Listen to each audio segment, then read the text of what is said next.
I think legislation is important because, to some extent, there has to be some sort of legislation and regulation.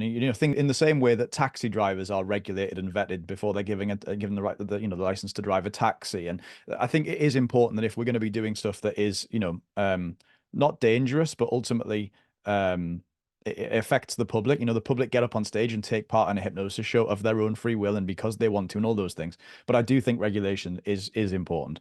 I think it's obviously gone too far in this case, and because it's such a small niche thing, there aren't many stage hypnotists left in the UK. Certainly not who are doing it for a living full time. And so I think because it's such a niche thing, the council said we've never really heard about it all that much, so we've never really had to face facts and deal with it. However, the few of us that are here, this is how we earn a living, and it is a requirement for us to legally perform in the UK. So I think the fact that for the first time in 41 years, 42 years nearly, a public hypnosis show will be able to really proceed with the full backing of the council, potentially, fingers crossed.